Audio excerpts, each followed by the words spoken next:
entidad nosotros trabajábamos. Pero bueno, como cualquier persona que se forme en una ciencia empresarial, como en mi caso, siempre vas a tener la tendencia a tener un emprendimiento propio, es decir, a tener una propia compañía.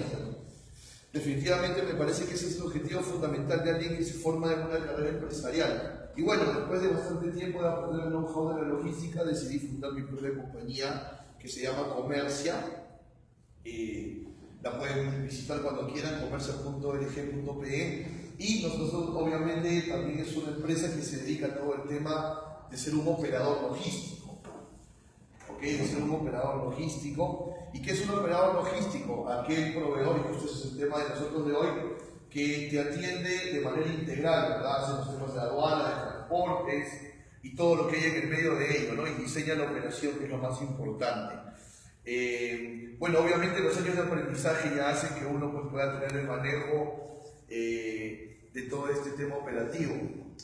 Y nosotros, como compañía, tenemos como mercado, como target, a las MIPES, ¿no? Porque son las que necesitan más acompañamiento para el tema logístico. Las empresas grandes tienen sus áreas de comercio exterior, tienen todo un tema mucho más desarrollado. Entonces, en realidad, ahí ellos no necesitan tanto soporte. De pasadita les digo así en secreto que te pagan después de 200 días, así que no son buenos pagando. Esa parte la editamos. Entonces, el acompañamiento va mucho más con las MIPES, ¿no? Para poderlos acompañar y desarrollar el tema logístico, porque muchas veces las MIPES, la mayoría de ellas, al menos yo lo juzgo desde mi experiencia, no tienen un área de comercio exterior o no la tienen muy desarrollada. Muy bien, vamos a entrar en materia.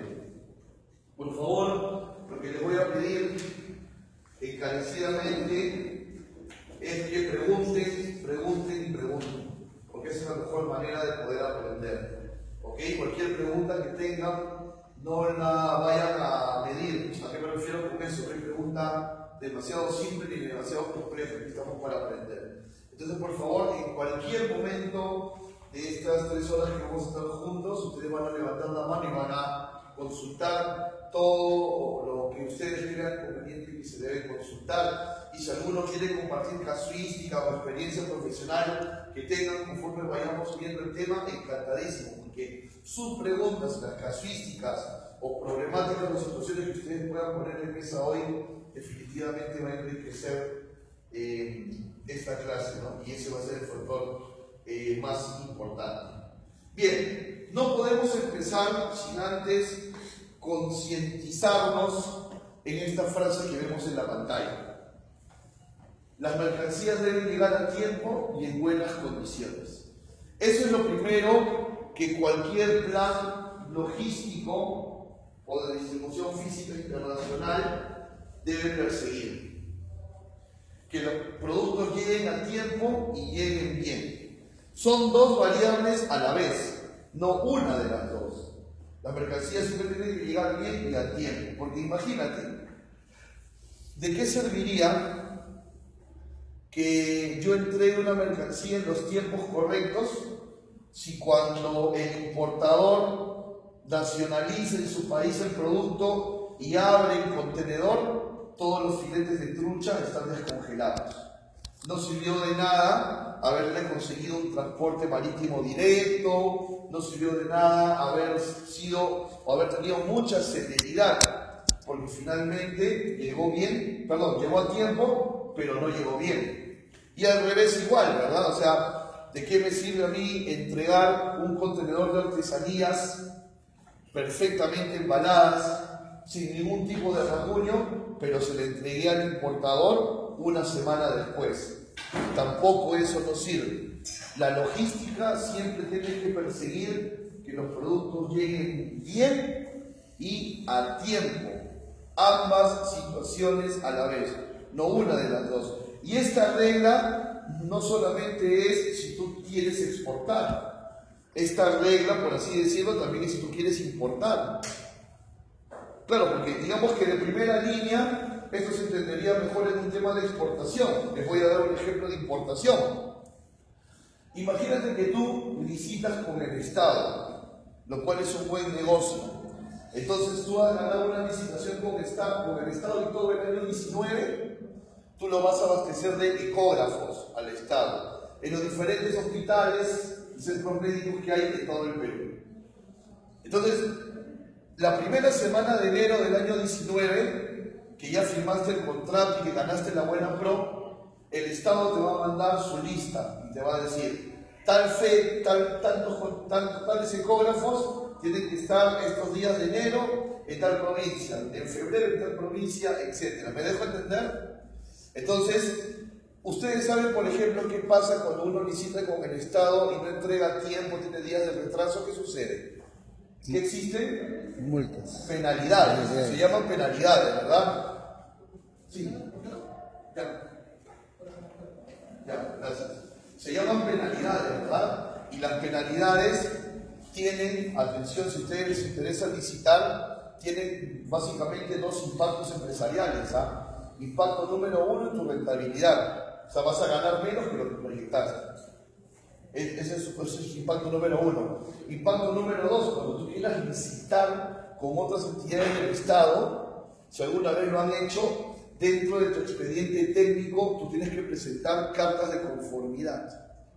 Entonces, ¿qué conformidad te va a dar a que le entregaste retrasado? O sea, es todo un impacto. Entonces, tú sabes, por ejemplo, que el 10 de febrero tienes que instalar un ecógrafo en Huancayo. Por lo tanto, tú ya sabes cuánto se demora tu proveedor en preparar el ecógrafo y cuánto se demora hasta Callao. Entonces tienes que anticiparte, hacer la compra con anticipación y la logística con anticipación, para que ese 10 de febrero esté instalado ese ecógrafo en Huancayo. ¿Me dejé entender? ¿Sí? Entonces en importación también, o sea, sería muy ligero decir, no, en importación el proveedor siempre me lo trae, no necesariamente es así. Y en exportación, obviamente también es importante para nuestra competitividad siempre entregar a tiempo y entregar en buenas condiciones. Yo recuerdo estar presente en una conversación donde acompañé a una empresa a la que yo le hacía la logística de Paiches. Cuando estaba en esa compañía que les conté en el Skyler, lo acompañé a una feria al exportador de Paiche, se llama Acuícola Los Paiches, la compañía, y exporta bastante paiche hacia el mundo. Lo acompañé a una feria y en eso lo fue a visitar a la feria un cliente de un francés, que ya era su cliente y siempre le compraba. Lo saludó y el cliente francés le dijo al exportador peruano, yo estaba ahí presente, y le dijo, mira, acabo de encontrar otro proveedor de paiche que me vende 50 centavos de dólar menos el kilo que tú. Y obviamente, si esos 50 centavos menos de kilo lo multiplicas por el total del contenedor, es dinero. Pero ahí no quedó la conversación. El cliente le dijo al exportador, pero ¿sabes qué? A pesar de que es medio dólar menos por kilo, yo te voy a seguir comprando a ti, porque tú nunca me entregaste un embarque descongelado, nunca me entregaste un embarque tarde, no voy a volver a probar de nuevo. ¿Me dejo entender? Entonces, podríamos decir también, si conocemos un poco de los temas de marketing, que la logística o la buena logística fideliza al cliente. En realidad la logística no se limita solamente a entregar. El resultado de una buena logística apoya el marketing, porque fideliza al cliente. O sea, ese cliente francés que les cuento, conscientemente sabe que el exportador peruano es más caro, pero como ese exportador logísticamente nunca le falló, le sigue comprando. O sea, miren ese nivel al que la logística puede llegar. Me explico. Esa es la primera, concientización a la que quiero llegar. Vamos a seguir concientizándonos en cuál es el principio fundamental de la logística y la distribución física internacional con este ejemplo. Simplemente aquí he querido poner un organigrama nada complicado porque quiero que siempre que nosotros nos concentremos aquí, en el área de comercio exterior. Vamos a imaginarnos que esta es una empresa exportadora que tiene un área de comercio exterior con una subárea que se dedica a vender y otra que se dedica a hacer los envíos. ¿Estamos? Correcto. Fíjense, quiero hacer una pregunta voluntaria. Aquí tenemos que ser participativos, si no, yo voy a creer que estoy haciendo un stand-up comedy acá y que nadie participa. Muy bien, a ver, para que un cliente extranjero te compre un contenedor de paltas, ¿estamos? Para que un cliente extranjero te compre un contenedor de paltas, ¿qué tuvo que suceder antes? Durante esa negociación entre tu exportador peruano y el cliente norteamericano comprador de paltas. ¿Qué tuvo que suceder antes? Antes de que tú le exportes un primer contenedor de paltas, ¿qué tuvo que pasar antes? Una muestra. Muy bien, señor. Una muestra comercial. ¿Su nombre? Francesco. Ahí nos conocían. Muy bien. Una muestra comercial. Perfecto. Ya. Si tú reflexionas, el comprador tiene una gran fe en ti, exportador peruano, porque tú le has mandado una muestra, ¿verdad? ¿Tu nombre? Lucero. ¿Cómo te imaginas físicamente una muestra de paltas? Físicamente. Sí, ¿cómo te la imaginas? ¿Cómo la mandarías? Bueno, en un buen embalaje, Ya. adecuado, en la temperatura y también Adelante. en el contenedor adecuado en medio de transporte. ¿Cuántas paltas mandarías de muestra? La verdad no está. Tomen asiento rápidamente, por favor. Señorita, ¿su nombre? Adelina. ¿Cuántas paltas llevarías de muestra? ¿Una caja helada o sin helado? No, pero ¿cuántas? ¿Cuántas faltas?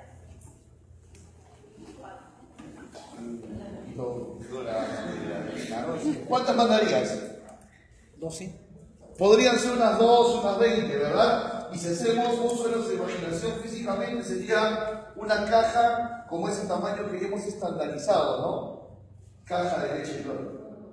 Todo el mundo lo ha estandarizado. ¿No se da cuenta cuando la gente hace una caja de leche Lol? Es un tamaño que uno ha estandarizado. Pero bueno, más o menos del tamaño cuando hay las palmas. Correcto. Ahí está la fe que deposita en ti el comprador, pues. Porque supuestamente esas 20 paltas han llegado bien, al comprador le ha gustado el color, el tamaño, lo ha probado, y ahora te está pidiendo un contenedor de paltas. Entonces el comprador confía en que ese contenedor de paltas va a ser tan bueno en calidad como la pequeña cajita que mandaste primero.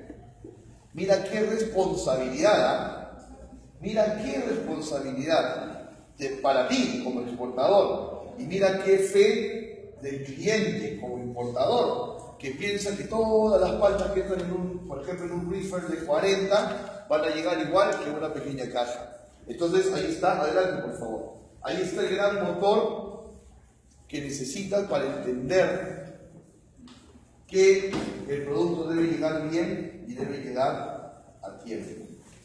¿Ok?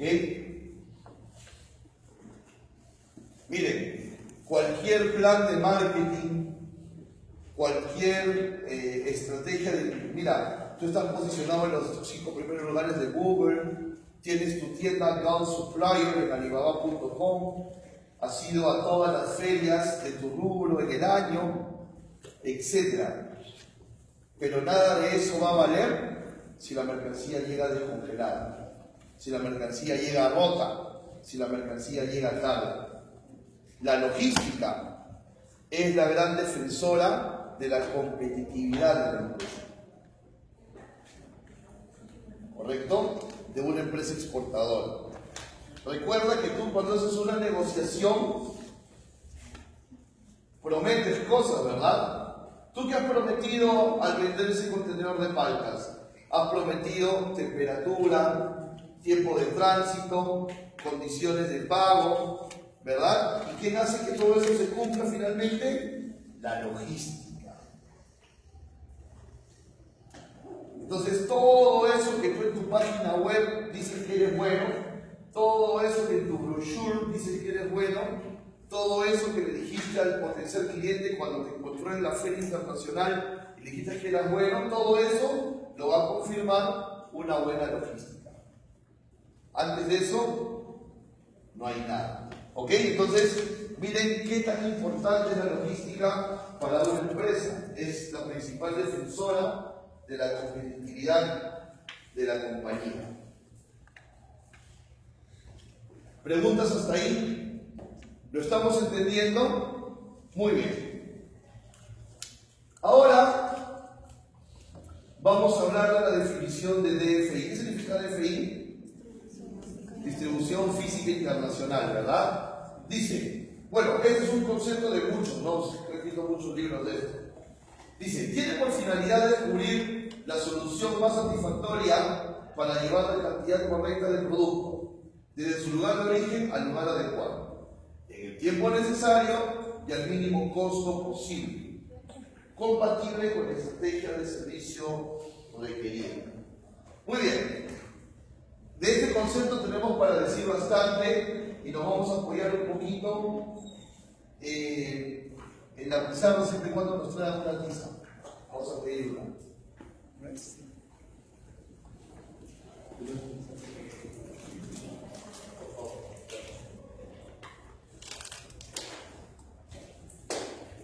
Muy bien. Vamos a concentrarnos en las primeras dos líneas. Dice, tiene por finalidad descubrir la solución más satisfactoria.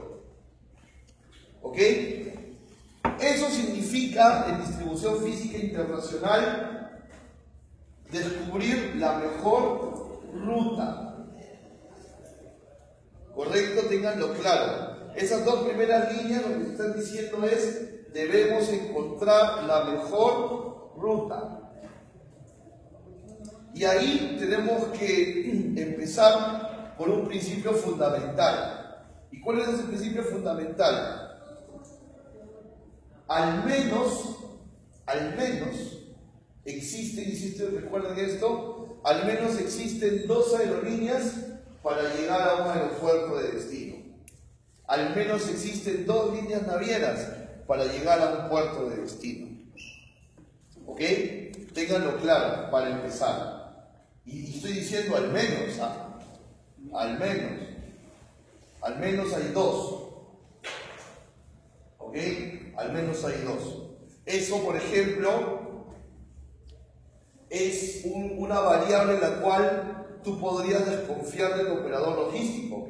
Si tu operador logístico trata de conducirte todo a una sola aerolínea, por ejemplo, ¿no? Tú deberías de saber cuáles son todas las rutas que van hacia tu mercado. Por ejemplo, ¿no? Para ir a Bogotá, si tú exportas aéreo a Bogotá, puedes ir con LAN de manera directa, puedes ir con TACA de manera directa, puedes ir también, por ejemplo, con Sky Air, que es chilena, vía Santiago, baja y vuelve a subir así su tránsito, etc. Pero a lo que voy es que siempre al menos hay dos rutas para ir hacia el lugar donde tú quieres entregar el producto. Entonces tengan mucho cuidado cuando ustedes tienen un operador que todo lo quiere conducir hacia una sola aerolínea o hacia una sola naviera.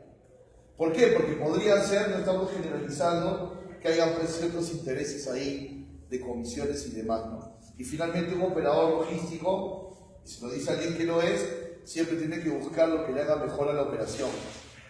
O sea, el interés principal siempre es la operación, buscando este principio de llegar bien y de llegar a tiempo.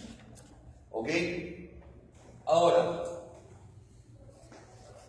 vamos a encontrar, si seguimos hablando de las rutas, vamos a encontrar rutas directas y rutas indirectas, ¿verdad? Ustedes pueden elegir entre una ruta directa e indirecta, ¿qué opinan? ¿Se puede elegir o no? Es una pregunta general, ¿ah? Sí. ¿Se puede elegir? Sí, dependiendo de las circunstancias pues, que ameriten decidir entre una y otra. Dependiendo los tráficos. Adelante, por favor. Dependiendo de los tráficos. Por ejemplo, no existe un vuelo directo pues, de Lima a Sydney, ¿no? Ahí sí, de todas maneras, elija la aerolínea que quieras elegir, vas a necesitar hacer un transbordo. Es decir, al menos un aeropuerto intermedio para luego tomar una conexión. Y lo mismo en el tema marítimo. De Callao no salimos directo a todos los puertos. Muchas veces vamos a tener que hacer también transbordos, ¿no? O cambios de nave, por ejemplo. Entonces, las rutas directas o indirectas van a quedar sujetas a los mercados de destino que ese exportador tenga. Va a quedar sujeto a eso. Pero la primera recomendación siempre va a ser que si yo puedo elegir entre una ruta directa y una ruta indirecta, ¿por cuál de ellas me debería de inclinar? ¿Cuál cree? Si pudiera elegir por la directa, ¿verdad? Por la directa. ¿Por qué razón? Uno, por el tiempo. Y es más, aunque esa ruta directa sea más cara, debemos elegir la ruta directa. Siempre debemos elegir la ruta directa, aunque sea la ruta más cara. Entonces, una de las primeras cosas que me gustaría que se llevasen hoy de aquí es que cuando uno tiene para elegir en su plan de DFI entre una ruta directa e indirecta, vayamos por la ruta directa. ¿Ok? Y si no podemos elegir,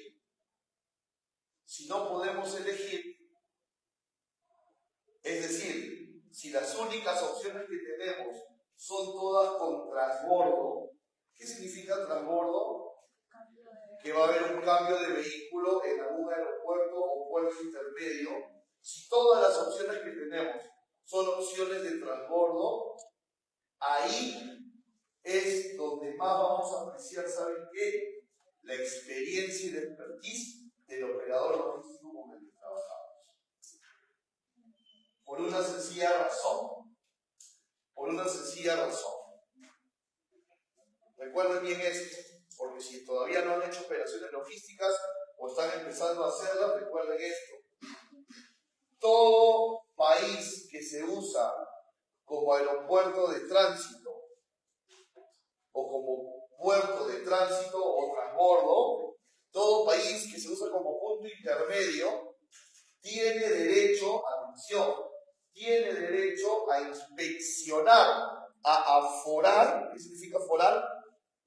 Revisar. Todo país que se usa como punto intermedio tiene derecho a aforar documentaria y o físicamente las mercancías. Fíjense lo que les estoy diciendo, ¿ah? Todo punto intermedio, gracias. Todo país que se usa como punto intermedio tiene derecho a revisar la mercancía. ¿Sabían eso?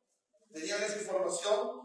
Tienen que tener mucho cuidado. Todos tienen derecho. Entonces, ¿por qué decimos que aquí, en este punto, cuando son rutas indirectas, debemos de apreciar la experticia del operador logístico?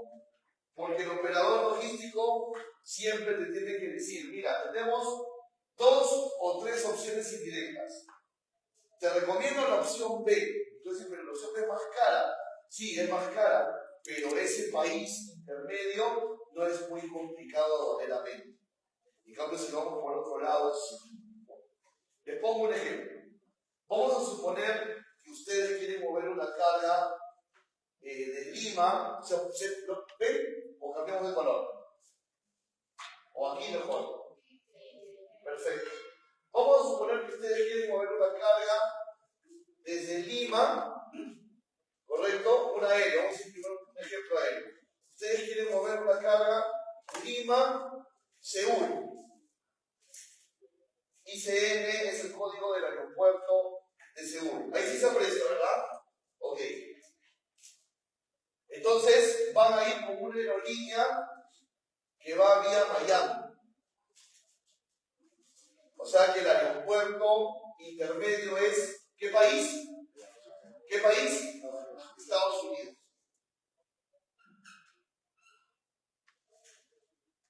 Hay un organismo en los Estados Unidos, ¿lo conocen o no? Es el organismo que regula el ingreso de alimentos y bebidas.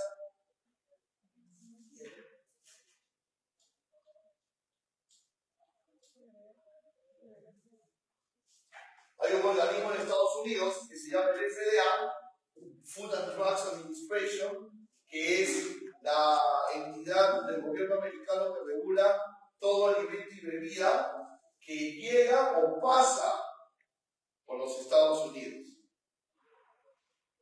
¿Ok? Que llega o va a pasar por los Estados Unidos.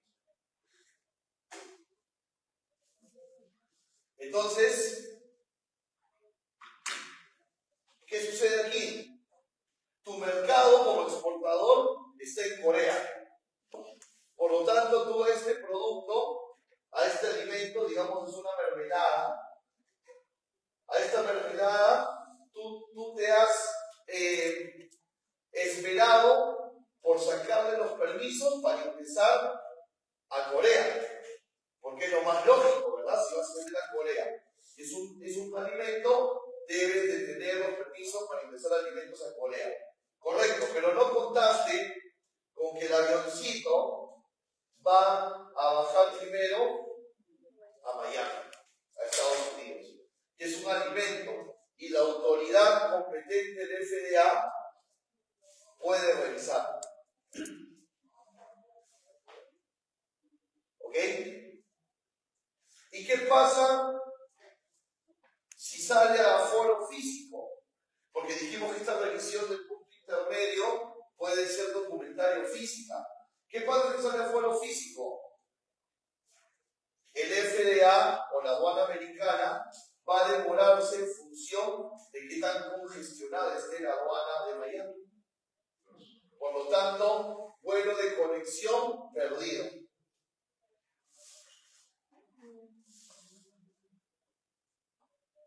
Ese principio del que hablábamos al inicio de llegar a tiempo se perdió. ¿Qué tuve que haber hecho? Vamos a suponernos que la ruta tenía que ser por ahí. Tuviste que antes haber sacado un registro de FDA. Profesor, pero ese no es mi mercado, no me interesa Estados Unidos. Claro, yo lo sé, pero tu ruta logística es por ahí. ¿Estamos?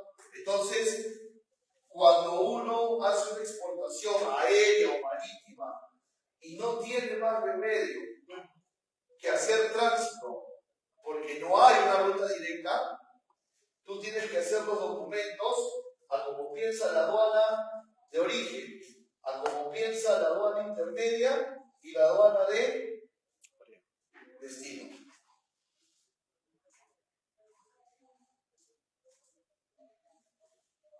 Entonces, vuelvo a insistir, hay que apoyarse del operador.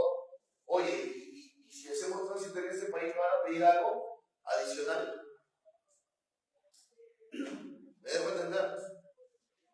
Hay que tener cuidado con eso. Entonces, como decíamos hace unos minutos, si tenemos rutas directas, bienvenidas a las rutas directas. Si cuestan más, páguenlo. Páguenlo. Es mejor que correr esos riesgos. Es mejor que correr esos riesgos. Porque esos riesgos pueden tener gran impacto. ¿No? Esos riesgos pueden tener gran impacto. Les cuento dos ejemplos más para terminarlo de entender. Pero hasta aquí estamos entendiendo, ¿verdad? Les cuento dos más. Por eso el que se para aquí al frente primero se vive la experiencia y se maltrata psicológicamente para que vean ustedes el taller. Para que no lo pasen ustedes. Por ejemplo, una vez, en una experiencia, me pasó hace algunos años, que yo atendía un cliente que exportaba, bueno, que exporta hasta ahora, lo he pasado, porque ahí es donde se otra compañía, carmín de cochinilla, pero en lata. El carmín de cochinilla, pero industrializado, esa tinta, pero industrializada, ¿ok? Y en ese tiempo, estoy hablando de unos 10 años atrás, todavía no estaba muy desarrollada la ruta con los diferentes aeropuertos y puertos de China. Porque acuérdate que el TLC con China recién entró en vigencia en 2009. Entonces, hace unos 10 años todavía no había tantas rutas desarrolladas, sino digamos las rutas más comerciales. Y teníamos que hacer una exportación a Tianjin. Una exportación a Tianjin. Y vuelvo a repetir, como no estaba muy desarrollada la ruta con China, teníamos dos opciones y las dos eran vía Estados Unidos. Tuvimos la mala pata de que lastimosamente los insumos con los que se hace el café de cochinilla son bastante parecidos a los insumos con los que se hace el clorhidrato de cocaína. Tiene muchos componentes muy parecidos. Entonces cayó el aforo físico, recuerdo, en la aduana de Los Ángeles, de Los Ángeles, y le hicieron muchos exámenes o análisis por estas similitudes que les cuento. La mercancía pudo conectar a Tianjin 60 días después. 60 días después. Y eran 60 días, imagínense, todos los días llamando a la aduana de Los Ángeles desde el Perú para preguntar por el tema. Complicado, muy complicado. Una vez también sucedió que se estaba exportando productos hidrobiológicos hacia China y el tránsito iba a ser por Ámsterdam. ¿Ok? El tránsito iba a ser por Ámsterdam. ¿Quién es la autoridad que emite los certificados sanitarios de productos hidrobiológicos? ¿Lo conocen? Sanipes. ¿Han oído hablar alguna vez de Sanipes? Sanipes es la autoridad que emite los permisos sanitarios cuando quieres exportar productos hidrobiológicos. Sanipes pertenece al Ministerio de la Producción. Porque recuerden que el Ministerio de la Producción es el que ve todos los temas de pesca. No me van a dejar mentir algunas personas aquí presentes. Antes teníamos Ministerio de Pesquería, porque éramos un boom de la pesca.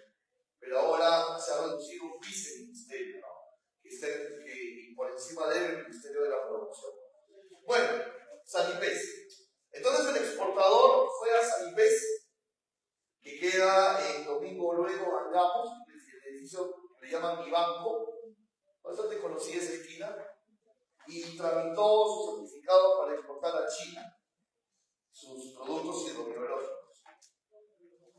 Y la persona que la atendió le preguntó, ok, ¿en qué idioma vamos a hacer los certificados sanitarios? Y el exportador cuenta que le pareció muy obvia la pregunta y dijo, bueno, que tiene que hacerlos en mandarín, porque si va a ingresar a la aduana de China, tiene que estar en mandarín. Entonces se hicieron español-mandarín, ¿no? Obviamente siempre tiene que ir en español. Y resulta que cuando esto llegó al aeropuerto intermedio, a ver si estaban atentos, ¿cuál fue el aeropuerto intermedio? Es verdad, muy bien. Salió para foro físico. Entonces, cuando los inspectores de la aduana vieron los permisos de Sanipes, se vieron y se dieron cuenta que estaba en español y estaba en mandarín, que no es ninguno de los dos idioma oficial para Europa, mucho menos para Holanda. Entonces no lo revisaron, pero tampoco le dieron el pase para dar el vuelo de conexión. Me dejo entender, lo dejaron, como se dice en logística, la carga quedó en hold. Hold es así como en suspenso, ¿no? Como en suspenso, o sea, no podían conectar. No podían conectar. Entonces, ¿qué se hizo? Se tuvo que tramitar un nuevo original, español, inglés, porque el inglés sí es un idioma oficial de la Comunidad Europea, español, inglés, mandarín. Y se tuvo que hacer un servicio courier, este servicio de documentos express de Lima hasta el counter de la línea que estaba transportando ese producto, de la línea de transporte que estaba transportando ese producto, para que ellos lo reciban, se lo puedan dar al ministro de aduana y y puedan conectar. Pero pasaron 5 o 6 días entre todo ese tema, ¿verdad? Claro, el producto llegó bien, porque durante ese interín del asunto se le hizo a la mercancía cambios de hielo seco. Entonces se mantenían las temperaturas, pero el problema es que llegó tarde. ¿Me dejo entender? Entonces, ¿cómo se hubiese evitado todo ese tema si hubiesen sabido desde el inicio que posiblemente esa aduana intermedia podía forar la mercancía y por sentido común ese documento tenía que estar en un idioma que esa aduana intermedia pueda entender? ¿Ok? Entonces con eso cierro esta primera idea de la mejor ruta. Y lo vuelvo a repetir una vez más. Si hay rutas directas, rutas directas. Si no hay opción, la ruta indirecta menos complicada. Y siempre recordando que la documentación debe ser pensando en país origen, país destino y país intermedio. ¿Ok? Ojo, eso de las inspecciones en los puntos intermedios es aleatorio. O sea, puede pasar como no puede pasar, como los canales de control aduanero de nuestro país, ¿no? Pero obviamente no podemos jugar con eso, sino que debemos de tener todo coordinado, todo planificado. Muy bien. Luego, vamos a las segundas 2 líneas del concepto, porque habíamos dicho que la solución más importante el tema de la ruta. Dice la cantidad correcta de producto desde su origen al lugar adecuado. Desde su origen al lugar adecuado. ¿Quién va a determinar ese lugar adecuado? ¿Cómo se llama esa variable que determina el lugar adecuado? ¿Cómo sé que tengo que entregar en un determinado lugar? ¿Cómo lo sé? Según el Incoterm, ¿verdad? El Incoterm es el que me va a decir a mí en qué lugar lo debo de entregar. Ese va a ser el lugar. Por eso es que el concepto es un poco ambiguo, ¿no? Porque ese lugar adecuado siempre va a ser según el Incoterm. Entonces es importantísimo que siempre lo tengamos en cuenta, ¿no? ¿Cuánto tiempo de vida le quedan a estos Incoterms actuales? 1 año y un poquito más, ¿no? Porque ya va a empezar la versión 2020. ¿Qué tal? Adelante. Ya va a venir la versión 2020, que entre sus variedades, no sé si lo saben, ya no va a haber export. Va a haber un Incoterm de FOB más seguro, sin flete, que no existe todavía. Ahí van a haber algunas otras cosas, pero mientras tanto, tenemos que seguir analizando los Incoterms actuales, ¿verdad? Sobre todo porque los Incoterms son leyes o son prácticas. Son prácticas, ¿verdad? Y si son prácticas, ¿por qué yo, vendedor, las tengo que obedecer y tú, importador, las tienes que obedecer? Obedecer, estoy usando la palabra obedecer, pero son prácticas, ¿sabes? Suena medio paradójico. ¿Por qué?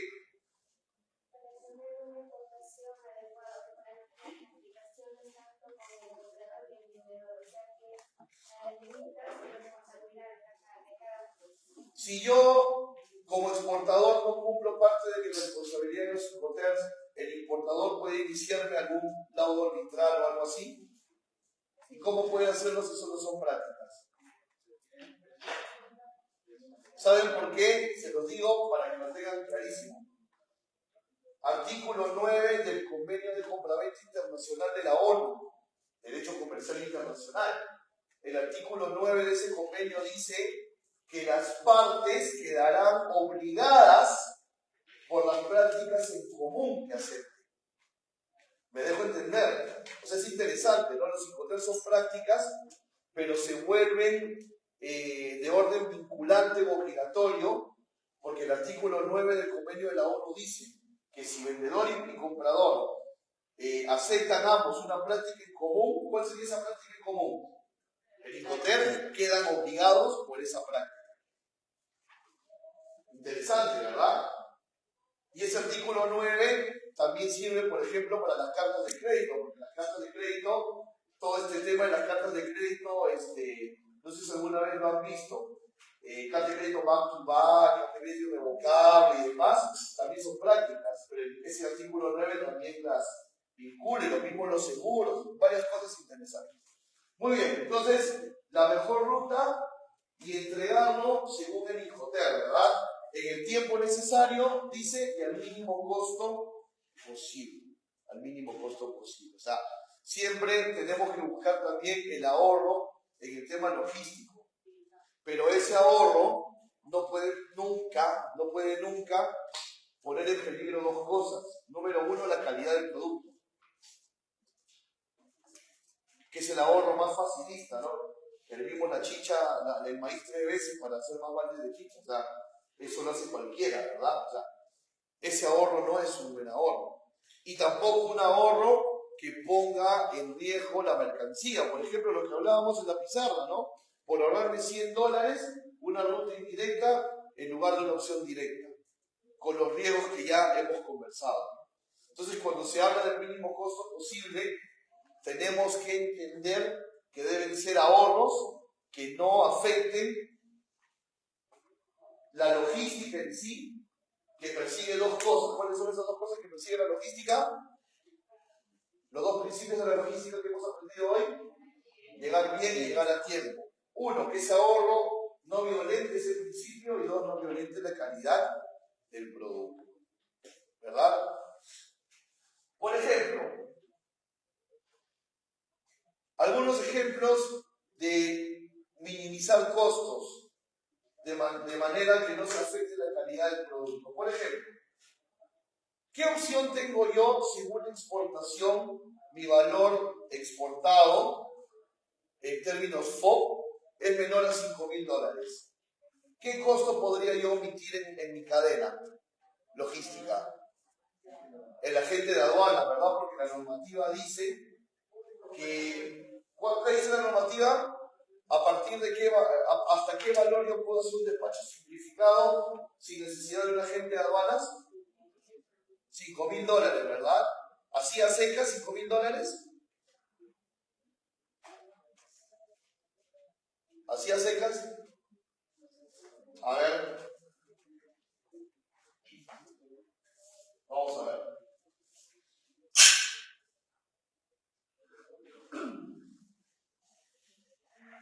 Fíjate, tú tienes una factura de exportación, estamos, tu factura de exportación. Dicho sea de paso, no se olviden que desde el mes de julio solamente se permiten facturas electrónicas para exportar, ¿correcto? Acuérdense de eso. O sea, cuando ustedes vean el reglamento de la Ley General de Aduanas en el artículo 60, ¿no? Inciso D exactamente, de exportación definitiva, dice factura, esa factura es electrónica. ¿Ok? Acuérdense, solamente para exportar ahora solamente factura electrónica. Exonerado de eso, cuando haga despacho simplificado, ahí todavía puede ser la factura clásica, no la impresa. Pero cuando sean despachos de exportación con agentes de aduana, factura electrónica. Ese es un cambio que ha habido en las normas hace como un mes nada más. Si no lo sabían, ya lo tienen ahí en mano. A ver, ustedes me dicen $5.000, ¿correcto? A ver, pues yo les digo algo. Por ejemplo, yo tengo una factura que dice 5.100.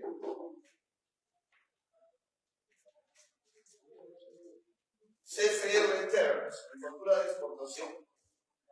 ¿Ok? ¿Tengo que contratar a un agente de aduana? ¿Sí o no? ¿Qué opinan? Sí, pues ya pasamos así. Esta es mi factura, $5.100. En CFR Terms. ¿Necesito contratar a un agente de aduana? ¿Sí o no? ¿Quién dijo no? A ver, señorita, ¿por qué no? Correcto, ¿qué faltaría?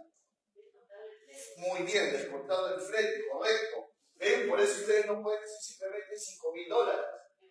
Me dejo que claro, hay que ser específico, el valor FOB. Porque imagínate, si tú simplemente trabajas pensando, generalizando que es 5.000, ¿qué va a pasar? De repente, en esta exportación tienes la oportunidad de ahorrarte a la gente de aduana. ¿Por qué? porque después vamos a ver el BL, y en el BL tú has pagado $250 de flete. ¿Me dejo entender? Entonces, si a CFR, adelante por favor, si a CFR le restas el flete, te queda FOB, ¿correcto? Despejemos las variables. 5.100 menos 250, ¿cuánto es? 4.850. ¿Esta factura se puede hacer sin agente de aduanas? Sí. ¿Me dejo entender? Entonces, siempre hay que ser específico. Yo puedo omitir el agente de aduanas hasta por el valor de $5.000 en términos FOB. ¿Y qué régimen? O en cualquier tipo de exportación. Solamente en exportación definitiva. ¿Ok? Acuérdense bien de eso, porque a veces lo aprendemos muy genérico. Decimos, si no pasa de 5.000 sin agente. Pero no, es $5.000 en términos FOB. Y tiene que ser exportación definitiva. ¿No? Porque si por ejemplo es una exportación temporal, así valga $100, necesitas un agente de aduana.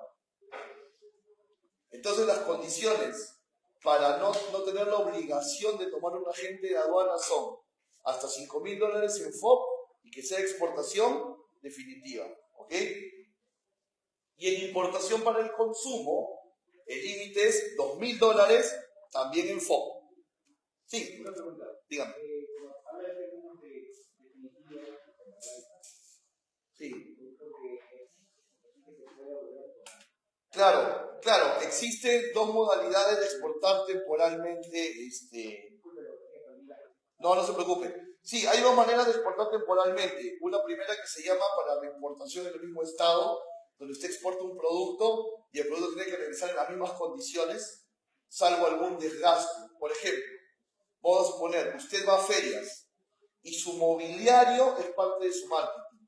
O sea, si usted no lleva su propio mobiliario al stand, no da el impacto que usted quiere causar. Entonces, cada vez que va a una feria, lleva su mobiliario. Termina la feria, se regresa con el mobiliario. ¿Me dejo entender? O también hay, por ejemplo, exportaciones para perfeccionamiento, ¿no? Digamos, usted trabaja en una minera, importó un sismógrafo, el sismógrafo se descalibró. Aquí en Perú no hay tecnología para calibrar sismógrafos, se lo tiene que llevar a Australia, Estados Unidos, que hay talleres especializados. Exportación temporal para perfeccionamiento. Y luego se reimportan. Son diferentes regímenes aduaneros. Muy bien, aquí íbamos con este tema de los valores. A que, por ejemplo, si hablamos de minimizar costos que no afecten la calidad del producto y que no afecten la logística, entonces, si mi despacho es menor a $5.000 FOB, yo pudiera hacer un despacho simplificado, ¿verdad? Y me podría ahorrar los $100, $120 que la gente de aduana me va a cobrar. Y yo hago una pregunta. Si usted está exportando ropa de bebés y usted hace un despacho simplificado, sin agente de aduana, ¿va a perder la calidad de la ropita de bebé? Así por arte de magia la lana va a ser otra. No. Ese es un ahorro inteligente, el que no afecta la calidad del producto. ¿Estamos? Entonces, esos son los tipos de ahorro que uno tiene que buscar. Muy bien, vamos a continuar. ¿Tenemos preguntas hasta ahí? ¿No? Ok. Esta parte es bastante importante para lo que vamos a entender de aquí en adelante sobre el tema de distribución física internacional. ¿Por qué? Porque probablemente nosotros, en los temas aduaneros que hemos llevado, en el diplomado, o según están llevando la carrera profesional completa, etcétera, o trabajan en el rubro, normalmente la división que más conocemos para las mercancías es la que está aquí, en este fondo verde, que es la división que hace la aduana sobre las mercancías. Mercancías libres, restringidas y prohibidas. Pero nosotros al costado estamos viendo otra clasificación, ¿verdad? General, perecible, valorada, frágil, peligroso. ¿Qué significa esto? Que esta división que está aquí es la división desde el punto de vista de la aduana. Y la división que está aquí es la división desde el punto de vista de los medios de transporte. ¿Correcto? ¿Por qué? Porque son dos intereses distintos que persiguen un mismo fin. Que tu mercancía llegue bien y a tiempo. Pero son intereses distintos. Porque, por ejemplo, ¿qué le interesa a la aduana? Que tengas toda la documentación para poder salir o entrar al país. Es lo que le interesa a la administración aduanera. ¿Es correcto o no? La administración aduanera lo que va a fiscalizar es que usted tenga toda la documentación. ¿Okay? Incluida la documentación probatoria de los valores, si es que hablamos de valoración aduanera, incluido eso. La aduana lo que le interesa es que usted tenga toda la documentación. Y por eso la aduana divide su clasificación en función de la documentación. ¿A qué le llamamos, por ejemplo, una mercancía libre ante la aduana? Una mercancía libre es aquella que puede entrar a Perú. ¿Qué tal? Es una que puede entrar a Perú o salir de Perú simplemente con la factura comercial y el documento de transporte. Eso es lo que se llama una mercancía libre. Aquella que puede exportarse o importarse y solo tenemos que tener la factura y el documento de transporte. ¿Correcto? Ojo con algo, ¿ah? Si por ahí ustedes están pensando, profe, y el volante de despacho, profe, y el ticket de peso, profe, y lo otro, el ticket de peso, el volante de despacho, no son documentos aduaneros. Usted se lee de cabo a rabo, disculpe la expresión, toda la ley de aduanas y su reglamento y no va a encontrar la palabra volante ni la palabra ticket. Porque no son documentos aduaneros. Son documentos que complementan la operación. Pero si usted va al artículo 60 del reglamento de la Ley General de Aduanas, Decreto Supremo 010, se va a dar cuenta que todos los regímenes aduaneros se piden casi siempre lo mismo, con una que otra variación. Entonces, como les digo, la aduana trata de ordenarte desde el punto de vista documentario, nada más. Entonces, simplemente la aduana te dice, yo considero mercancía libre aquella que voy a permitir salir o ingresar con factura y documento de transporte. ¿Estamos? Y la aduana le va a llamar mercancía restringida aquella que aparte del documento de transporte y aparte de la factura va a requerir un permiso. No, en líneas generales un permiso. Un permiso. Sea de salida, si vas a exportar, o sea de ingreso, si vas a importar. ¿Correcto? Va a necesitar un permiso. ¿Y quién emite ese permiso? El sector, la entidad del sector, la autoridad del sector. El sector competente, ¿verdad? Que son ministerios.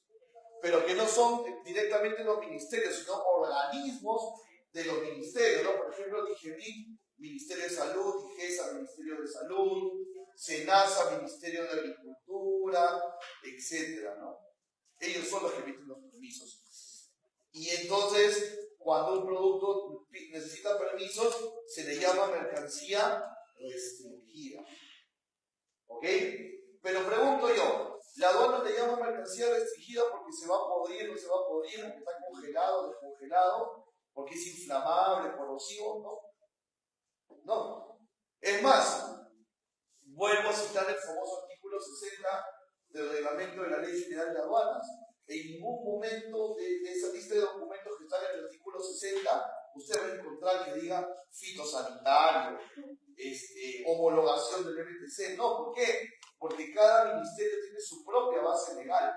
O sea, no es que la aduana lo pide el ministerio competente.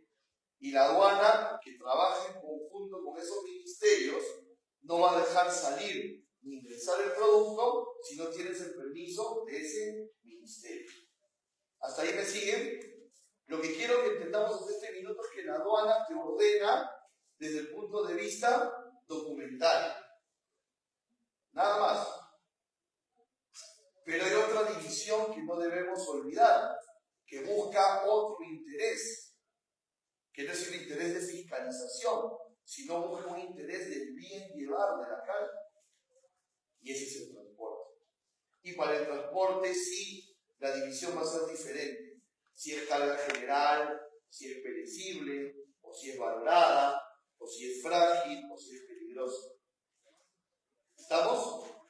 Chips diferentes, por decirlo de alguna manera, la aduana y el transporte, pero que tienen un resultado en común, que podamos entregar la mercancía bien y a tiempo.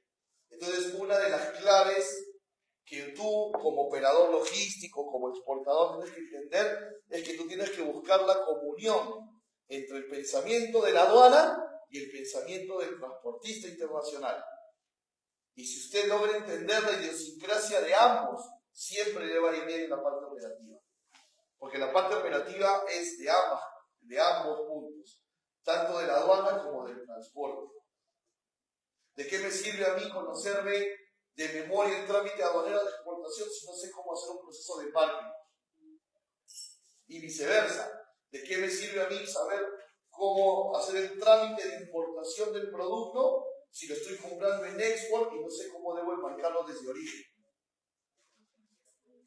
Entonces, tenemos que perseguir ambas finalidades, ambas ideas. ¿Ok? Entonces, quiero que en este punto entendamos que la aduana, como ente fiscalizador, y el transporte internacional, como ente facilitador del traslado de un punto a otro, persiguen intereses diferentes. Y el trabajo de usted es encontrar la comunión entre esos intereses diferentes. ¿Ok? ¿Estamos claros hasta ahí? Profesor. Sí. Disculpe, en prohibidas, ¿qué ejemplos podemos tomar como? El clorhidrato de cocaína sería uno, ¿no?, del más simbólico. Otro, por ejemplo, la ropa usada. No se puede importar ropa usada. No se puede importar automóviles de más de 4 años de antigüedad, por ejemplo, salvo que sea para uso de exhibición de museo. Ella no lo clasifica como auto en la nomenclatura, sino como pieza de museo. Me dejo entender. Ahora, ahí en la ropa usada hay un tema interesante. Siempre cuando yo digo que la ropa usada está prohibida de importar, siempre hay que cuenta que su tía de Estados Unidos, porque todos tenemos una tía de Estados Unidos, no me da que no. Esa es una valla que trae una seguridad. Todos tenemos una tía de Estados Unidos. ¿Saben qué sucede? Hay agencias que lo que hacen es le pagan el pasaje de avión a alguien y ese alguien se va a Estados Unidos, se recoge ropa de una persona, ropa de otra, y se viene a Lima y lo trae como su equipaje y luego lo entregan aquí a domicilio. O sea, usan un pasajero a bordo para poder traer ropa de segunda como encomienda, ¿no? Eso, si alguna vez tú has recibido ropa de segunda del extranjero aquí, probablemente ha sido a través de esa mecánica. Pero para terminar de resolver tu pregunta, importación prohibida, como te digo, las más comunes, ropa de segunda, automóviles de más de 4 años, todo lo que son narcóticos, ¿no? Y obviamente no se pueden exportar ni importar, ¿no? Muy bien. Todo plan de DFI tiene que empezar con que nosotros tengamos ordenada la documentación. Esto es básico. Entonces, fíjense. Ya les hemos hablado un poco en las láminas anteriores. Miren cómo lo he dividido para poderlo entender. Documentos obligatorios y documentos de ser el caso, que también le podríamos poner opcional. Pero creo que se entiende el término de ser el caso, ¿verdad? Y fíjate, ya nos habíamos adelantado un poquito. Documentos obligatorios para exportar o importar, la factura comercial o la declaración jurada de valor. Todo un plan de distribución física empieza por estar ordenado documentariamente.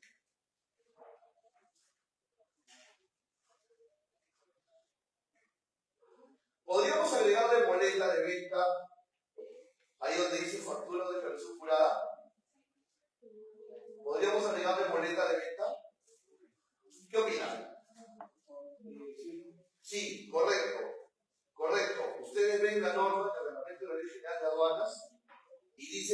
factura, boleta o declaración jurada. Así que podemos agregar boleta. Pero fíjense en algo, si ustedes, yo sé que tienen el reglamento de la ley en casa, o si lo tienen a la mano, si ustedes lo pueden sacar, ahí dice factura o boleta según corresponda. ¿Y eso qué significa? Significa que si tú eres una empresa autorizada a emitir facturas, tienes que exportar con factura. Pero si eres una empresa autorizada solo a emitir boletas, tipo estás en el RUS, entonces exportas con boleta. ¿Me dejo entender? O sea, ese boleta, ese exportar con boleta de venta está hecho solamente para empresas que están en el RUS y que solamente pueden emitir boletas. Pero si estás en el régimen general, en el especial, en el límite tributario, tienes que exportar con factura. ¿Estamos? ¿Sí? ¿Y en qué casos usamos declaración jurada de valor? Una mercancía que estoy exportando sin fines comerciales. Ejemplos, estoy enviando una muestra. Ejemplos, estoy enviando productos a una feria internacional. Serían los ejemplos más recurrentes, ¿verdad? Entonces, si yo voy a una feria y estoy llevando 10 cajas de pisco, no estoy llevando las 10 cajas de pisco para venderlas en la feria. Las estoy enviando para degustar. Por lo tanto, no tienen una finalidad comercial y puedo exportarlas con declaración jurada de valor, no necesariamente con una factura. Entonces, para declarar el valor ante aduanas, sea Expo o IMPO, va a tener que ser factura o declaración jurada. Y en casos excepcionales, para exportar, boleto. Y el otro documento obligatorio que siempre voy a tener que presentar es el documento de transporte, ¿verdad? Que en la vía marítima se llama Bill of Lading, en el aéreo es el Bill of Vía Aérea y en terrestre la carta aporte, ¿no? Que siempre voy a tener que mostrar. Es más, el documento de transporte es un instrumento también para el mandato aduanero, porque se endosa el documento de transporte.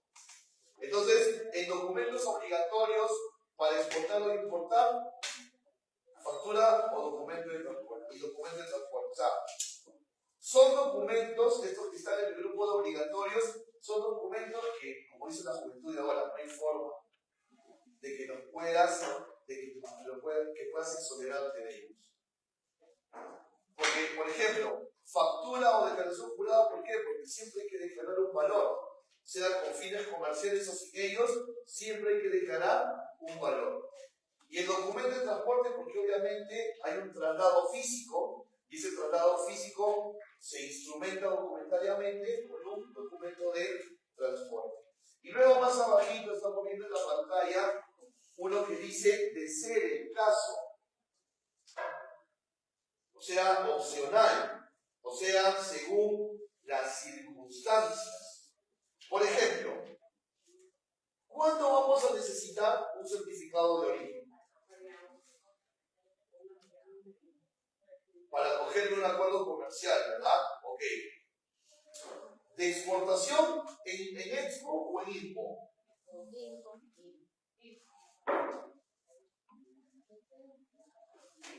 Ustedes tienen que tener el panorama integral. Yo, al exportar, también me interesa emitir un certificado de origen para que mi cliente en destino no pague aranceles o pague aranceles reducidos. Ojo, o sea, a mí como exportador también me interesa que este cliente mío en destino ahorre aranceles para que pueda comprar más y para yo abrir los mercados, ¿verdad? Y obviamente también si soy importador me va a interesar que mi proveedor me embarque con certificado de origen para yo también poderme acoger a un acuerdo comercial. Hay que estar muy claro en ello, ¿no? Sin embargo, debo decirles que los certificados de origen no todos son, ojo, no todos los certificados de origen son para preferencias arancelarias. Hay también certificados de origen no preferenciales. Les pongo un ejemplo. Vamos a suponer que tú tienes un cliente neozelandés y el cliente neozelandés te dice, ¿sabes qué? Por favor, cada mes te lo dice y te lo dice, no te olvides de enviarme el certificado de origen junto con todo el set de documentos. Entonces te pones a pensar y dices, pero nosotros no tenemos un acuerdo con Nueva Zelanda, o sea, ¿por qué este cliente es tan incisivo? ¿Sabes qué sucede? Que probablemente certificar el origen en su país sea un requisito aduanero. Me dejo entender. Para su aduana ser un requisito de ingreso, certificar de dónde viene. No porque vaya a tener preferencias arancelarias, porque no hay acuerdo con ellos, pero probablemente para ellos sea un requisito aduanero. ¿Estamos? Entonces ahí usted va a ir a la Cámara de Comercio y usted va a decir que es un certificado no preferencial. ¿Ok? Entonces, quiero que también hoy, después de esta reunión, se vayan sabiendo que los certificados de origen no solamente son para preferencias arancelarias. ¿Ok? Y es más, pongo un ejemplo más de esto, en importación, por ejemplo. A ver, ¿quién sabe en la actualidad qué productos de importación pagan antidumping en Perú? El calzado proveniente de China paga antidumping en Perú. El calzado de origen chino paga antidumping. ¿Ok? Si tiene valores bajos, que eso hay toda una tabla de copia promulgado, paga derecho antidumping por cada par de zapatillas. Para ciertos valores, ¿ah?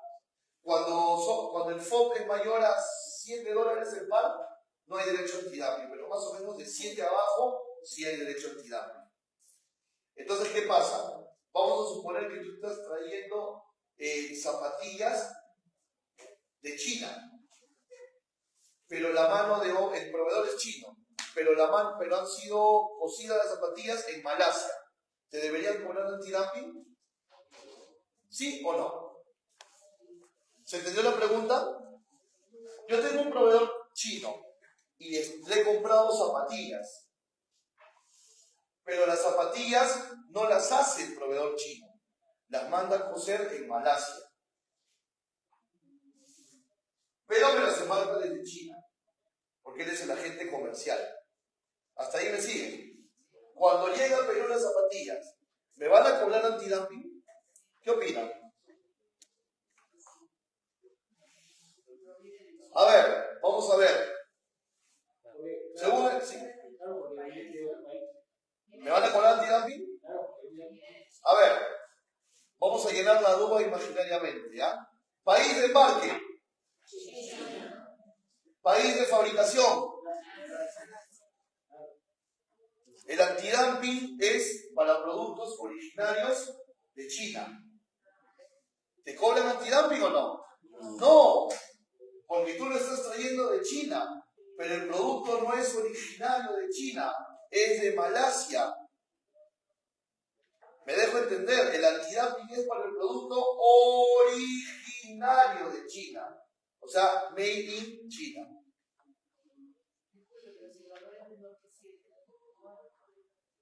El antidumping es para productos originarios de China. El producto ha venido de China, pero no es originario de China, es originario de... Y para productos originarios de Malasia no hay antidumping. No, es que ahí podría estar en temas de valoración aduanera, que es otro tema, diferente. Entonces pregunto, ¿qué tendría que mostrarle yo a la aduana para que la aduana de manera arbitraria no me quiera clavar los derechos antidumping? Claro, porque por el de vista de aduana puede decir, oye, ¿qué? Tú le has puesto la etiqueta hecha en Malasia, pero ¿cómo sabemos? Me dejo entender. Entonces, miren, el certificado de origen, quiero que lo entendamos aquí, no solamente tiene esta virtud de las preferencias arancelarias, también puede tener otras funciones. Ténganlo claro. ¿Correcto? Entonces, si un cliente tuyo, tú eres exportador, un cliente tuyo te pide certificado de origen y no tienes TLC con ellos, hazle caso y tramítalo, porque debe ser un tema de la aduana de... Y en el caso, por ejemplo, estás trayendo productos de China, pero que no son originarios de China, que sean con certificado de origen también, para evitar ahí ciertos contratiempos. Entonces es importante el certificado de origen. ¿Estamos? ¿Sí?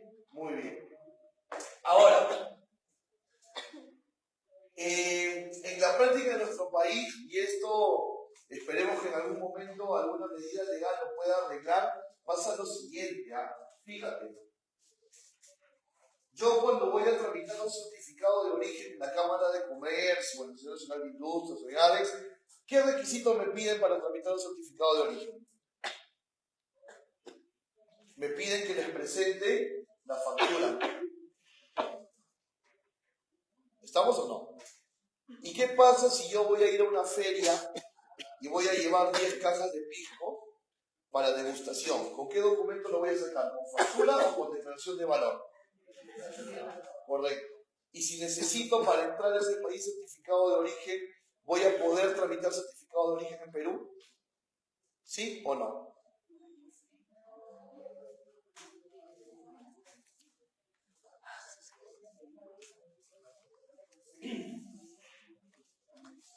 Voy a volver a repetir la pregunta. Cuando yo voy a la Cámara de Comercio a que me emitan un certificado de origen, me van a pedir una copia de la factura comercial, ¿correcto? Si alguna vez alguno de ustedes ha tramitado un certificado de origen, no me va a dejar mentir. Correcto, así estamos bien. Pero vamos a suponer que esta oportunidad de exportación va a ser a una feria. Y yo voy a mandar 10 cajas de pisco a una feria. ¿Voy a exportar con factura o con declaración jurada de valor? ¿Voy a poder pedir un certificado de origen para esa exportación? No, ¿verdad?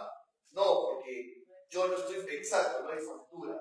Ese es un vacío que todavía tenemos que ver en este país cómo lo llenamos.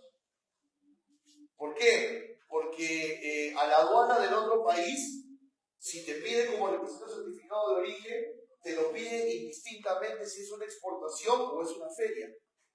¿Me dejo entender? Entonces, si ustedes necesitan sí o sí el certificado de origen, van a tener que saltarse la teoría que estamos aprendiendo hoy y sacar sus muestras para feria con factura. No les va a quedar otra.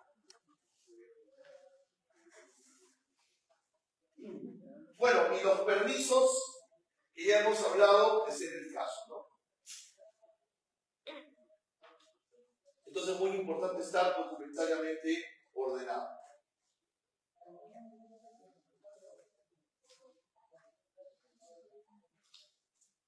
Bueno, ahí en la separata les estoy dando alguna información de algunos ministerios que regulan el tema. Saben que buscando la partida arancelaria en el portal de SUNAT saben así se cierra, ¿no? ¿Qué producto es aquel que tiene restricciones? Muy bien, vamos a hablar ahora de esta clasificación de mercancías según el transporte internacional, el cuadrito que vimos hace un momento. ¿Ok? Muy bien, pero siempre voy a ser insistente en esto. ¿Tenemos preguntas? ¿Está todo claro hasta el momento? ¿Sí? Ok, perfecto. Lo veo un poco serio. Voy a tener que preguntar dónde está la mesa más alegre.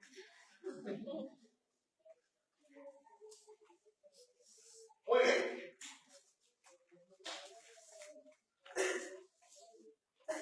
A ver. ¿Por qué decimos, antes de entrar al tema de la clasificación del transporte, ¿por qué podemos decir, según la lámina que está aquí, que la mercancía es el núcleo principal del negocio? ¿Por qué podemos decir eso? Si la mercancía no hay negocio, ¿verdad? Yo negocio mercancías.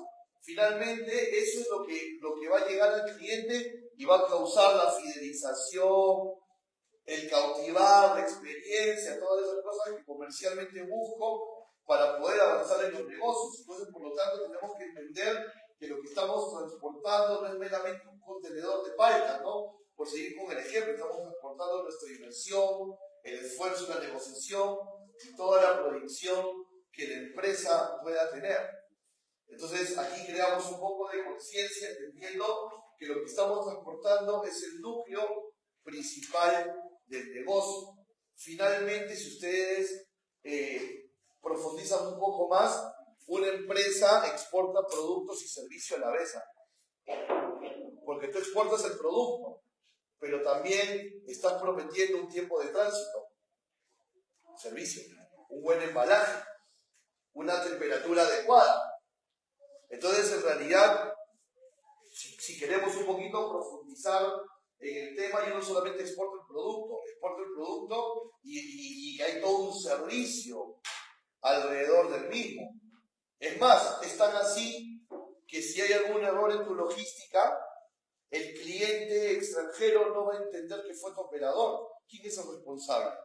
Tú, el exportador, el dueño de la mercancía aquí en Perú. O sea, para el cliente, toda la responsabilidad operativa es del exportador. El cliente de afuera no va a tener el discernimiento de decir, oye, sí, pues no fue culpa de Luciano, no fue culpa de Francesco, no fue culpa de la gente de aduanas de él, no. Para el cliente internacional, para el cliente extranjero, cualquier error en la logística es omisión del exportador. Entonces, en realidad, nosotros lo que estamos transportando es producto y servicio a la vez. Vamos rápidamente con la clasificación. ¿Esta es la carga más fácil de manejar o no? Probablemente la más fácil de manejar, ¿verdad? La carga general. ¿Por qué le llamamos carga general? No requiere ningún tratamiento, ninguna temperatura, ninguna condición especial. Se puede transportar, como decimos en el argot, a temperatura ambiente. O sea, no importa la temperatura que esté en el ambiente, lo podemos transportar. No necesitan condiciones especiales para hacerlo, ¿verdad? En la cotidianidad comercial, ¿qué ejemplos de exportación podríamos considerar de carga general? Fierros, aceros, ¿qué más? Productos, digamos, más bandera de Perú. Productos de carga general. Quinoa, cobre, pero productos más con valor agregado, ¿cuáles podrían ser? Café, muy bien. ¿Qué más? Cacao. Son productos de carga general, ¿verdad? Ahora, pregunto yo, ¿los alimentos pueden ser carga general? ¿Los alimentos pueden ser carga general o necesariamente van a ser carga perecible? No necesariamente. Te hago una pregunta. Por ejemplo, nuestra compañera habló de la quinoa. Y todos hemos coincidido aquí que la quinoa es carga general, a pesar de ser un alimento. Entonces, no necesariamente los alimentos y las bebidas no necesariamente van a ser perecibles, ¿sabes? ¿Me dejo entender? La quinoa puede ser carga general. Una mermelada puede ser carga general. Una aceituna en salmuera puede ser carga general, porque precisamente la salmuera es la que la conserva. ¿Me dejo entender? Entonces, carga general es aquella que no necesita ninguna temperatura especial para poderla manipular. Entonces, ¿qué será carga perecible? Si acabamos de decir que los alimentos también pueden ser carga general, es que aquí tenemos que ser muy exactos y hasta medio filosóficos, diría yo, a qué le llamamos perecible. Por ejemplo, la quinoa es perecible. ¿Tu nombre cuál es, perdón? Leli, ¿la quinoa es perecible? Sí, correcto. ¿Y por qué hemos afirmado, y es correcto, que lo transportamos como carga general, si también decimos que es perecible? Es una contradicción propia del grado. Ya, pero es perecible. Claro, o sea, claro.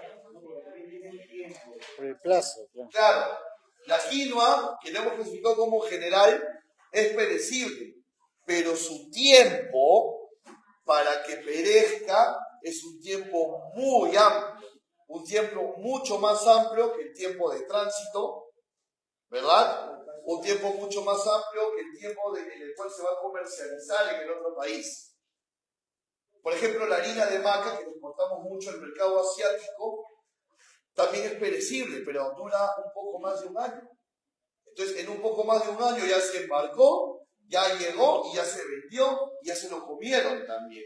¿Me dejo entender? Entonces, en logística, ¿a qué le llamamos perecible? En logística le llamamos perecible a lo que tiene un espacio muy corto, muy bien, muy corto de vida, ¿no? Y que está, digamos, muy pegadito a tener que superar los tiempos de transporte y los tiempos de comercialización en el otro lugar. Está muy pegado a la línea. Pero ahora voy a preguntar algo para complicarnos más. Y si el producto es perecible, ¿por qué no lo congelamos y listo? Se acabó. Muy bien. ¿Y por qué? Entonces no importa, no lo congelamos, porque se pone muy duro. ¿Y por qué no lo refrigeramos? Y se acabó. Y ganamos tiempo. Por los costos, ¿eh? Porque hay productos, muy bien, hay productos que si tú los perecibles, que si tú los refrigeras o los congelas, cuando vuelven a la temperatura normal ya están dañados. ¿Ok? No quiere decir que no te lo puedas comer, te lo vas a poder comer, pero están comercialmente, ya no tienen la estética que se necesita. Me dejo entender, por ejemplo, un kion. Si nosotros exportamos kion, congela un kion y luego vuelve a su estado natural. Vas a poder cocinar con el kion, por supuesto, pero estéticamente ya no vas a poder ponerle en la góndola de ese supermercado latino en Miami, porque va a ser una plastilina esa cosa. Me dejo entender. Entonces, para la carga perecible no es tan sencillo congelarla o refrigerarla para mantenerla, porque hay productos que no se van a poder, sobre todo cuando son frutos tropicales, ¿verdad? Es más, si ustedes han visto alguna vez procesos de embarque del banano peruano que se va al mercado europeo, y pueden, en YouTube hay varios videos, se van a dar cuenta que en el contenedor los ponen verdes y terminan de madurar en el transporte. ¿Se dan cuenta? Entonces, vamos a llamarle en la logística carga perecible a aquella que no se puede ni refrigerar ni congelar, porque sufrirían daño, y que tiene que transportarse de una manera muy rápida para poder ser comercializados. Y aquí probablemente nos reduzcamos solamente al transporte aéreo, ¿no? Del que vamos a hablar en un rato más. ¿Ok? Pero sin embargo, sí van a existir productos que podemos clasificar como carga congelada. ¿Correcto? Sí van a haber productos que podemos clasificar como carga congelada. Y productos que vamos a poder clasificar como carga refrigerada. ¿Cuál es la diferencia entre una carga congelada y una carga refrigerada? Todas estas preguntas siempre desde el punto de vista de la logística. Las temperaturas, es verdad. O sea, es decir, temperaturas por debajo de cero las consideramos cargas que viajan congeladas. Y temperaturas por encima de cero, cargas que viajan refrigeradas. Así las vamos a considerar. ¿Ok? Vuelvo a repetir. Por debajo de cero, congeladas. Por encima de cero, refrigeradas. ¿Ok? Así las vamos a ver. Ahora, ahí hay un tema muy interesante. Vamos a ayudarnos un poquito con analizarlo también. Hay un tema muy interesante. Cuando la carga es aérea, ¿ok? Cuando la carga es aérea, nosotros ingresamos la mercancía al depósito temporal, ¿verdad? Vamos a ponerle Talma, que es el depósito aéreo más conocido. Le ingresamos a Talma.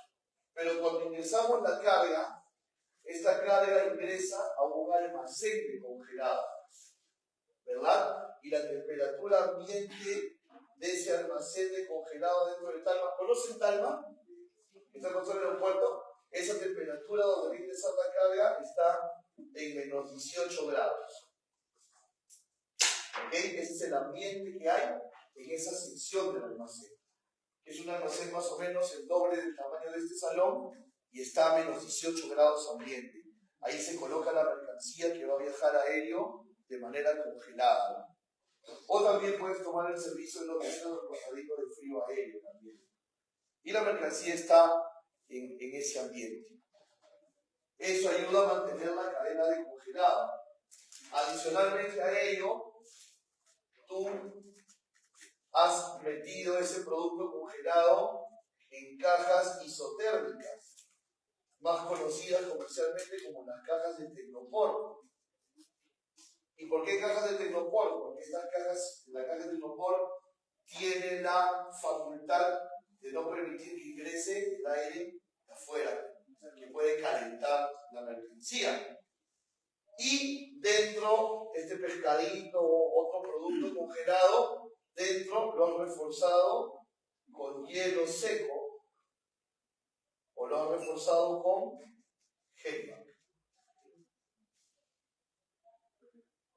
¿Correcto? Con hielo seco con Hellpack. Hielo seco, no el hielo de tu casa. Porque si pones el hielo de tu casa, ese hielo se va a derretir y la caja va a terminar humedecida y no la vas a poder transportar. ¿Por qué hielo seco? Porque el hielo seco está hecho de gas de nitrógeno. Es decir, es una sustancia que ha pasado del estado gaseoso al sólido directamente. Por lo tanto, el hielo seco, al ser un gas, no se derrite. El término técnico es se sublima. El término técnico en logística es se sublima. ¿Qué se sublima? Desaparece. ¿Ok? Desaparece. Entonces, no genera humedad. ¿Correcto? No genera humedad. Y más o menos en hielo seco, 2 kilos de hielo seco te duran 24 horas. Aproximadamente. Entonces tú tienes que hacer tu cálculo del tiempo de tránsito, ¿no? Más o menos 2 kilos te duran 24 horas. Y tienes la otra opción, que es el Hellpack. ¿Quién conoce el Hellpack? ¿Conocen el Hellpack? Son una especie de sachets que mantienen congeladas las cosas, están hechos de gel, por eso se llama Hellpack, ¿no? Pero normalmente las empresas exportadoras que mandan los envíos aéreos prefieren el hielo seco porque también es más económico. Digamos, lo que te cuesta 1 kilo de hielo seco, te cuesta 1/4 de Hellpack. ¿Estamos? Pero también hay otro tema que ustedes también tienen que considerar muy importante cuando embarquen productos congelados aéreos. ¿Y cuál es ese tema? Que hay aerolíneas que no aceptan hielo seco, porque el hielo seco es mercancía peligrosa. ¿Dónde está lo peligroso del hielo seco? El hielo seco es sofocante.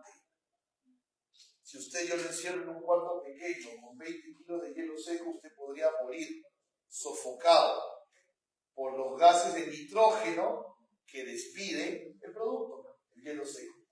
Me dejo entender. Entonces, como las aerolíneas son empresas privadas, tengan mucho cuidado si esté interesado en exportar en aéreo congelados.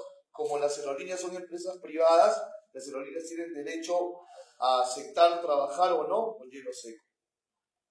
Entonces, probablemente tú tengas que, para ciertas rutas, usar Hellpack y para otras usar hielo seco.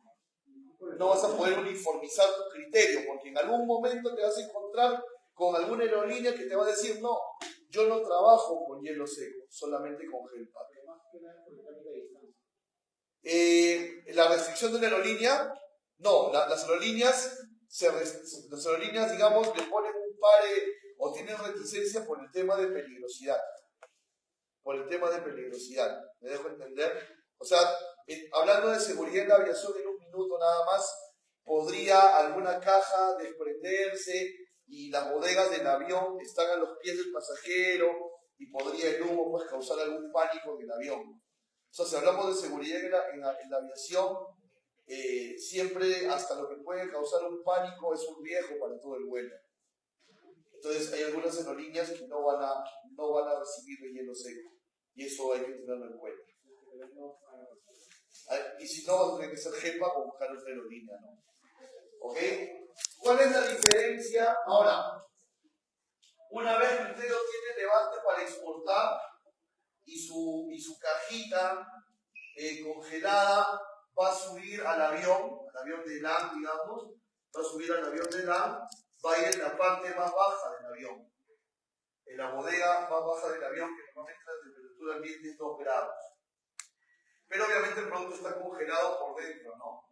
Por el hielo seco y por el almacén de congelado. ¿Ok? Hay una opción para que en el transporte aéreo se pueda controlar la temperatura de manera personalizada. Son unos contenedores especiales que se llaman envarotainers. Pero el problema de esos contenedores llamados envarotainers, y por qué no los explico, porque no son muy utilitarios, pasa lo siguiente. Estos contenedores llamados envarotainers sí te pueden controlar la temperatura a como tú quieres, ¿verdad? Porque si se dan cuenta por el ejemplo, aquí tú no puedes personalizar, te ajustas al estándar, ¿verdad? ¿Cuál es el estándar en almacén? Menos 18. Y en la parte más baja de la bodega del avión, 2. O sea, tú te adecuas, no personalizas. Lo pudieras hacer con el envarotainer, pero el tema es que los envarotainers, que son contenedores de avión especiales, no están en Perú. Están, digamos, en la oficina central de las aerolíneas. Digamos, si lo quieres traer, si quieres transportar con KLM tiene que importar un envarotainer desde Holanda, que es su hub principal, hasta Lima. Y si tú, y eso te cuesta solamente traerlo como $600. Y si, por ejemplo, tú reservaste el embarque para el lunes y por A o B no sale el lunes, sino el martes, te cobran como $100 por cada día de retraso. O sea, te termina saliendo muy caro. Entonces, enfocado a MIPES, el tema del envarotainer de verdad que es como ver una cosa muy, muy lejana. Normalmente sucede así. Yo tengo, como les comentaba al inicio, más de 12 años de experiencia en logística y el 95% de las veces hemos atendido los embarques de esta manera y no hemos tenido, gracias a Dios, incidencias. Entonces es una forma en la que se puede hacer la logística. ¿Cuál sería la diferencia entre lo que acabo de explicar de congelado y refrigerado? ¿Cuál sería la diferencia? Solamente la temperatura, es decir, si la carga va a ser refrigerada, vas a ingresar al almacén de Talma a 4 grados positivos. Todo el proceso es igual, ¿no? Para no burocratizar la clase. Pero